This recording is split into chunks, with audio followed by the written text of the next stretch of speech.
Hello, this is my third book critique, and I found some really interesting texts for this set, so I'm super excited to share.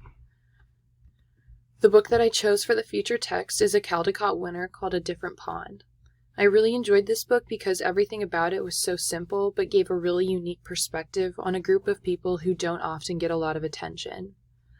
This book is narrated by a young child whose parents immigrated to the United States from Vietnam. The book walks you through a normal day in the child's life as he goes fishing with his father and spends time with his family. There are clear financial and social struggles within the family, but it is so beautiful to see the family dynamic and the clear admiration the child has for his parents. For my first lesson plan, I used a 4th grade English classroom using Common Core State Standard number 3. In this assignment, students would use a comic strip building website called Pixton to create a comic strip that tells the story of a different pond from the perspective of either the mother or the father. Students can feel free to be creative, but the goal is that they understand the hardship that is going on around the child and the sacrifices that the parents are making in order to provide for the family.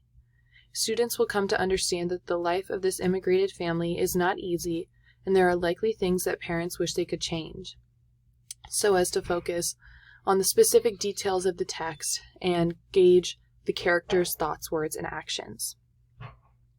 Students would then share this comic strip in a small group with other students. So here's my artifact, just him waking his son up and then going fishing with him and then coming home, and all of these texts are going to be the father's internal dialogue throughout the whole thing. So for my second lesson plan, I used a 7th grade social studies classroom using Common Core State Standard 7. In this assignment, students would use the online presentation tool Prezi to create a presentation on Vietnam so as to provide some background information to the story. The questions that I would want answered is, what is Vietnam like as a country? When and why did people from Vietnam immigrate to the United States? What is the biggest struggle facing Vietnamese immigrants in the United States? So students should include lots of visuals, including at least one map and one video in their presentation, and then students should be prepared to present the findings to the class. The second book I chose, which was Each Peach Plum Pear, I really enjoyed this book because it is traditional literature that also references other traditional tales, like Bo Peep, The Three Bears, and Jack and Jill. I think that it can be easy for kids to become excited about characters that they already know and love, because I know I did. Book 3 was They Call Me Guerrero, which is a collection of poetry from a kid who lives on the border of Mexico and struggles through his identity and being Mexican while also having pale skin and red hair.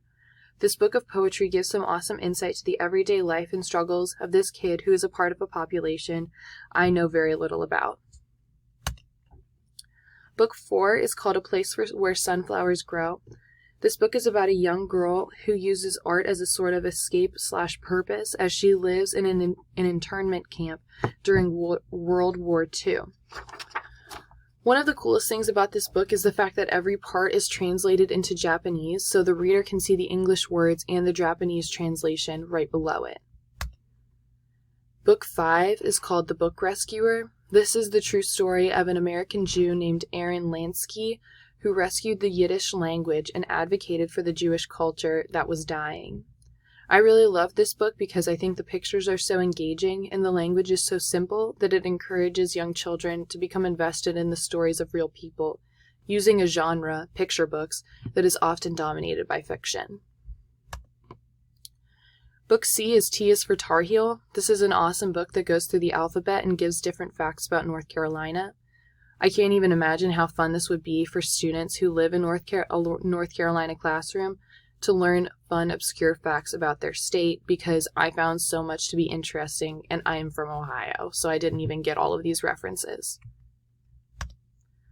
Book 7 is called Quest.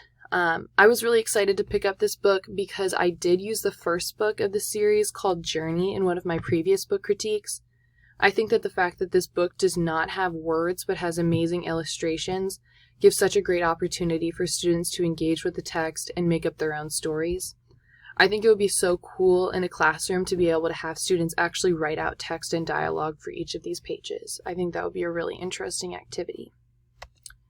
And then book 8 is called This Is Not My Hat. I was really excited to pick this up because I had used another one of John Clanson's book called I Want My Hat Back in one of my other book critiques and loved it.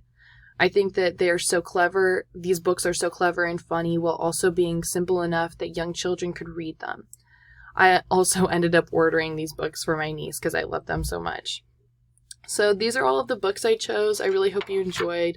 I know I definitely enjoyed all of the ones that I found in this critique. Thanks, bye!